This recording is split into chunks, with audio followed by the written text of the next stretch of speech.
Mo bibia ahama wakwaba from Cstv News 24 esomrena so sense ma etwegu omanyimu omahodo so no yede ebedai mu se kase na nsem no yenhwe de ebedimu akotene seme kase eye incremental suafo ya de se what is like ahodo akwakodo se ne be ya afi bronya yi so betini akonkan afi suno eye mediation ekoso otufo adisem atu eda mahama mapeni mahama so abo eye otufo abaso weni sema hodwa obete ewo kase silent brain jewelry answer block machinery and block manufacturing KS Raffiman School Limited Rema Ushering Agency NAP Apartment Hotel and so Crystal Direct Pet Shop Omo so ya sindi we ya yelekasi so enso minso amaje pinye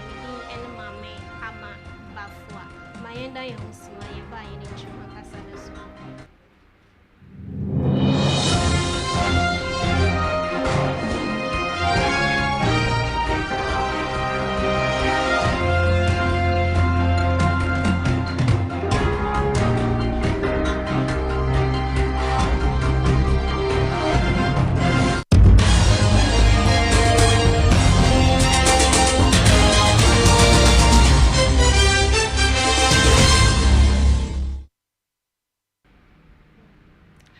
Medasi edi amejeso ene mame ama bafua oko ya be fidetin time so Facebook no CSTV and so and YouTube so CSTV ko like na face so for agent so eto asie emi pem no ye be kenkan ni na ede amawo na ye hwe ye nsem no asia obekai se eye ahemfo nsem amanso twe a ekoso ewo Upper East region and I say Upper East Mountain honum no dear say ye day sa asudi ni na edan asante hene otufo osai tutu ababio otoso emienu na say make se mediation no ekoso na impenifo eye wona ye power say dwumedie no wonhwe na wontoto niema ni na se ne be ya bibia nso betimi atoto na akwemu no impenifo de abetu edwase imprempren aye kase de Naba asigri abugragu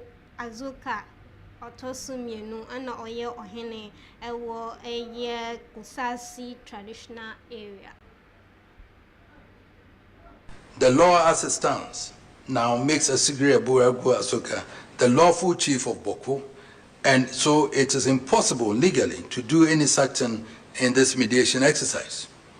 On the question of Boko Town, I have taken the position that the established tradition since 1931, thereabout, is that the person who is Bokunaba has the entire Kusasi area.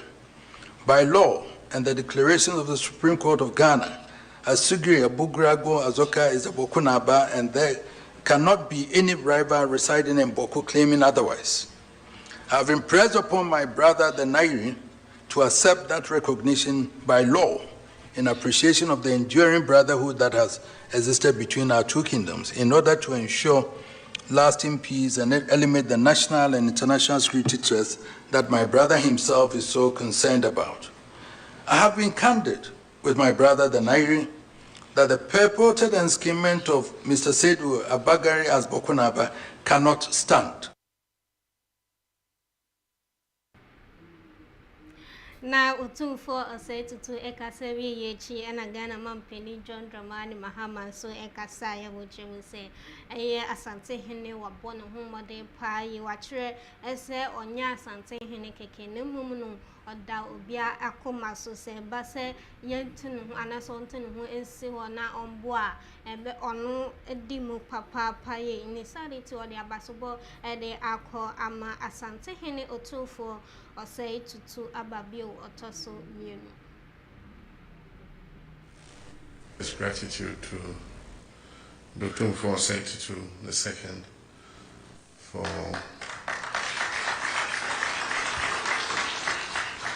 for his patience and diligence in working over all these months to mediate this seemingly intractable conflict between two important ethnic groups in our society. When I took over from my predecessor, Nana Adodankwa Akufo-Addo, in the security briefing he gave me, he mentioned that he had invited Otumfuo to be the sole mediator in the conflict that was raging in Boko at the time. And so shortly after I took over, I paid Otumfuo a visit to confirm, the status of mediation and whether he actually had accepted to mediate. And he confirmed that he had.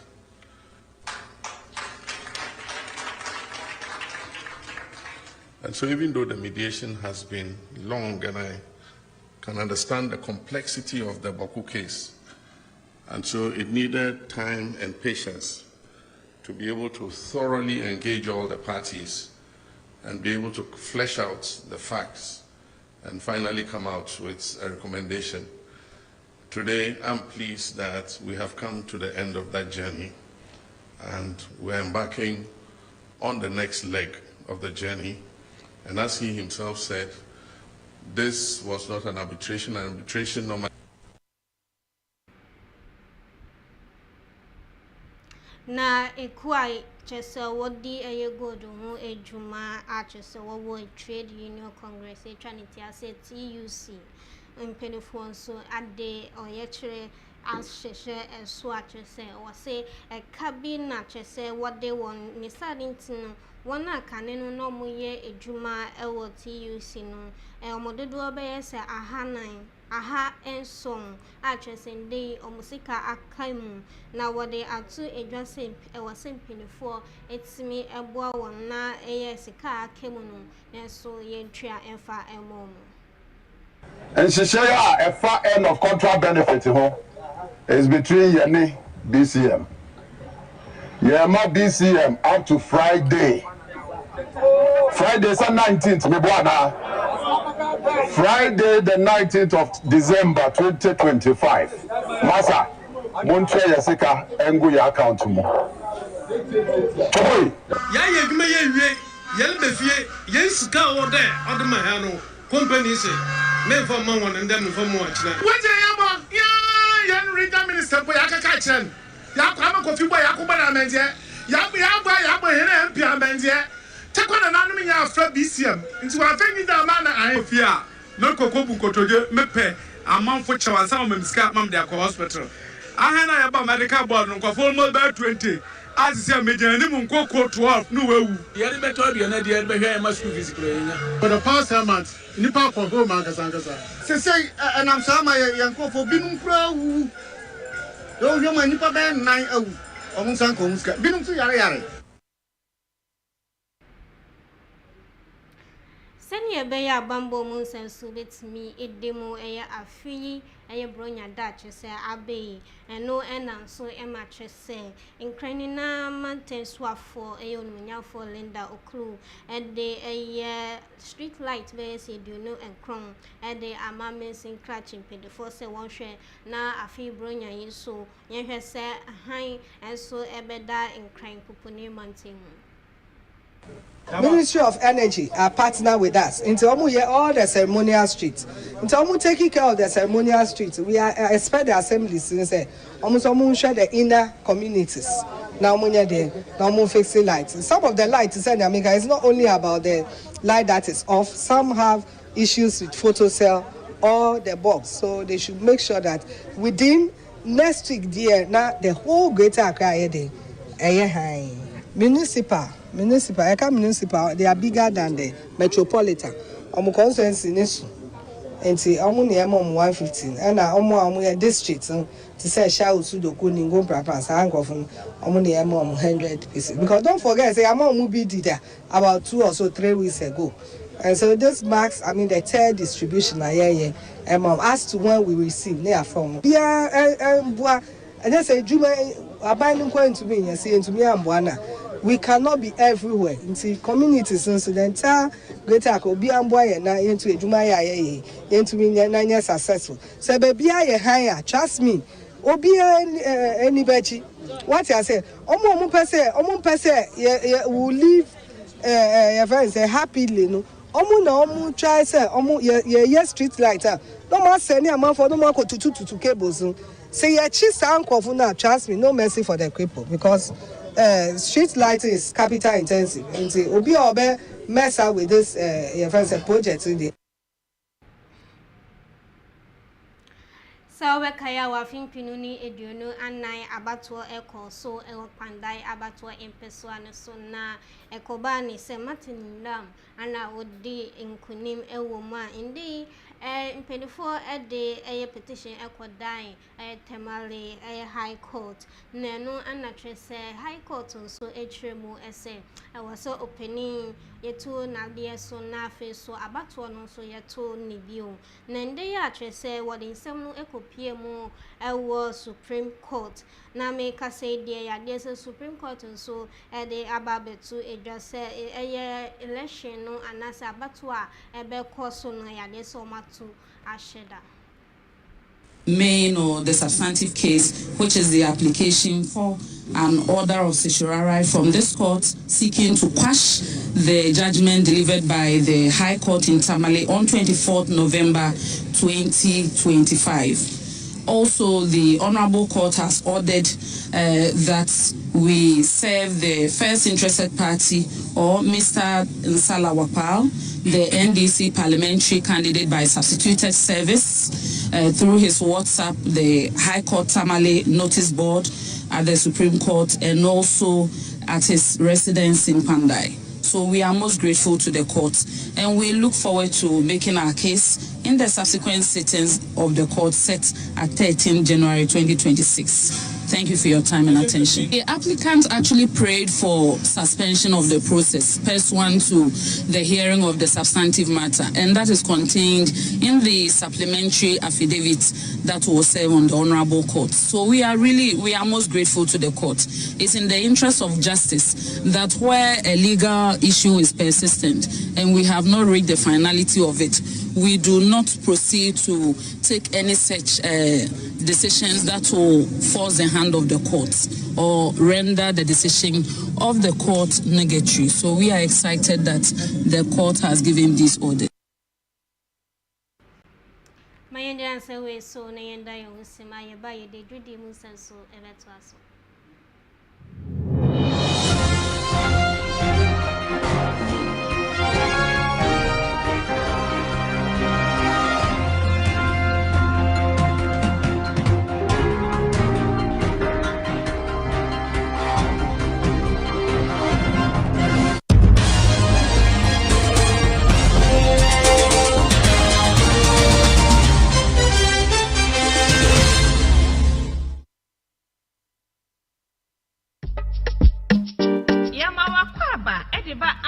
Company Limited. So we pay blocks machines here papa.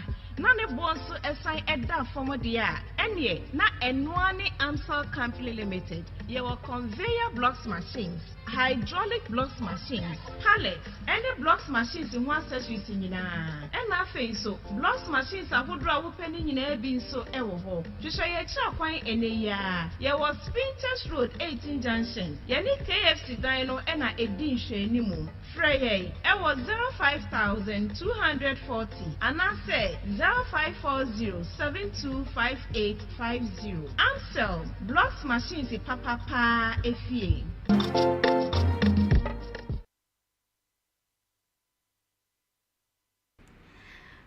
Mami Zamo Bibia Aqua Babio Oda Soa Airshare Area Printo Breakers here Cstv so near do so a Demo and Semna Bank of Ghana Governor A. Johnson Nisiaman and the Insemabetu Edra Woodrum Samuni Shaya Mapa Ego Aquemusini Bay Beboa Amaye Sika several so it's me a Gina Brand Pa a year or same day Usha a sitting in a hoarding a Gina so pain a starting to know. Shaya wadi egu akwemu no eno eba beboa amaniama so atoto na akwemu. Strengthen collaboration with financial regulators and key industry bodies to safeguard systemic stability and promote a resilient, trusted and future-ready financial sector. So these reforms reflect our vision. And as I mentioned from the beginning, a banking sector that is modern, competitive, resilient, and capable of supporting Ghana's long-term growth agenda. That is what our vision is. A banking sector that is modern, that is competitive, that is resilient, a sector that is capable of supporting Ghana's long-term growth agenda. That is where we're going. Our task is to consolidate these gains by deepening financial intimidation, improving credit allocation, and strengthening governance.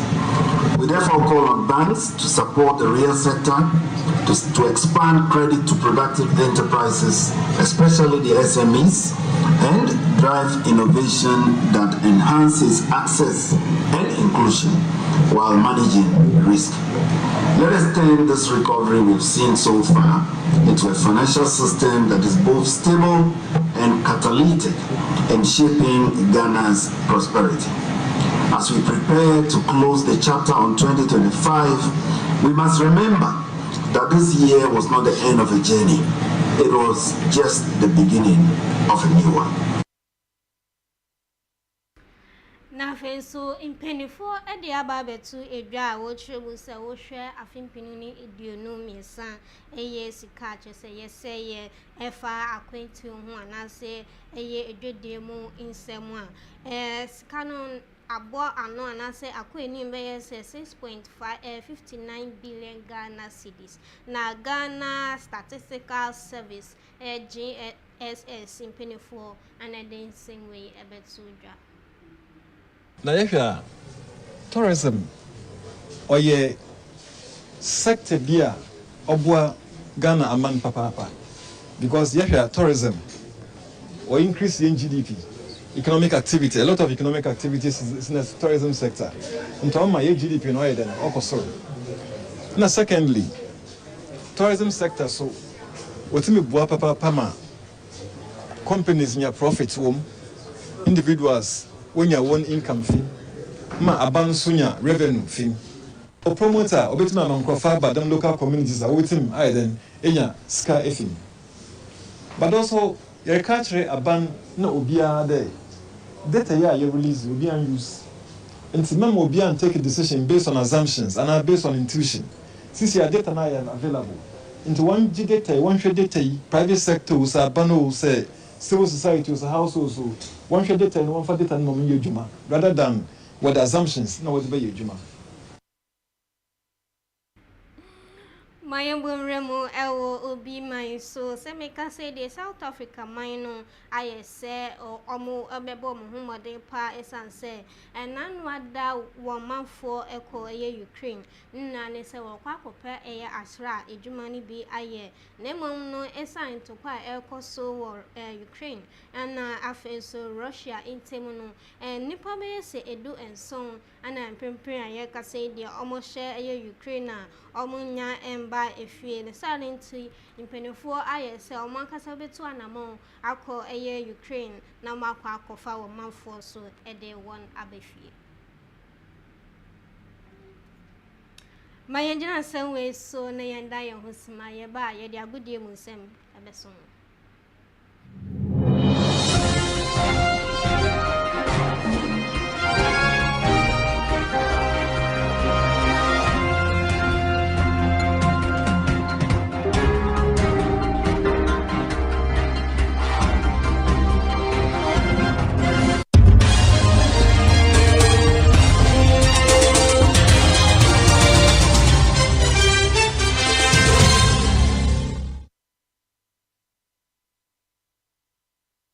Edi ameje so mame ama bafu anedu so agudie mu ensem na unim se ade se black galaxies and afen so South Africa esi akan ye echi no ye bomo 1-0 atwe se coach coach Kasim Mingo edi sema tudwa wo chire mu se ohwe performance ana se akensi a wo boy no omaya ade papa payi Oh, it's a very good performance from our boys. We have only 3 weeks to calm them. Only 3 weeks to calm them. And they put up a very good performance. I'm happy about the performance. And I'm happy for them, the way they play. Because having only 3 weeks in camp, coming to play against Bafana. So I'm satisfied with what I see. You know, it's a new team that we're building. A young team that we're building. And we have only 3 weeks to prepare them. And they put out this performance. No, it was a hard luck. We should have equalized the goal. So a hard luck. So I'm happy. I'm satisfied with the performance. But there's more room for improvement. As time goes on, I think when we get more time in camping together, I think they can.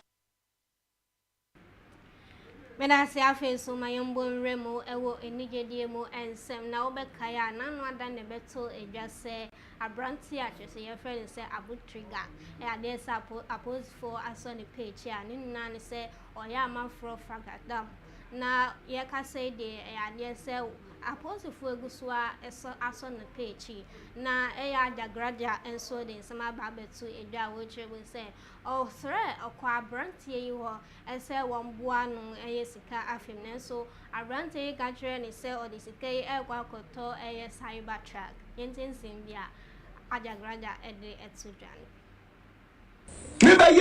me be boss for just from the bus me so butrika sanete odama me ka ajagraja odama we odama me da o friend me so butrika na sorry for nya o me ken na say we live na open a number oh life no me fra butrika e wo phone so sabu o baba me ba ya me be boss for you na support me okay tell me the cyber track aba o kwa koyi it was very sorry on to me muame me club agabrega nan so you said it online me that say okay tell me support me also the cyber track aba wo yi okay tell me the cyber track aba wo yi na ni abre on to me muame not even one city obeto dia boa me and na say school me that say wadama no more life no so na life session and I'm for say it's true oh thank you wadama okay me that say I want for keep niam o kai niam yo also me remember me that say kapreba wa mame also yi ni cyber track wadama wa mame ba man for dwene sa butrika na hwe me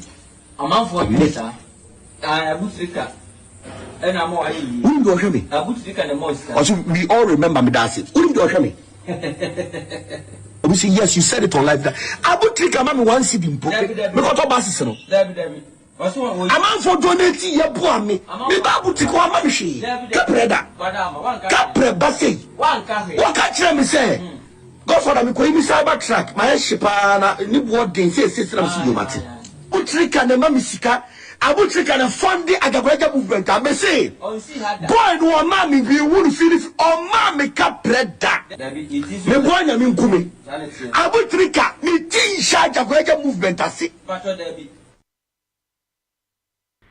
we busiafo ase ne yede gase ye boaboa ni nuna no yede ABC ewa Hasaris Dream Jewelries Amsel Block Machinery and Block Manufacturing KS Raffiners Co Limited Rema Ushering Agency NAB Apartment Hotel and Afenso Crystal Direct Pet Shop Omo and also ya sinde we yede gase so ede ebeso ya we dey kunye bi ene ma ama bafwa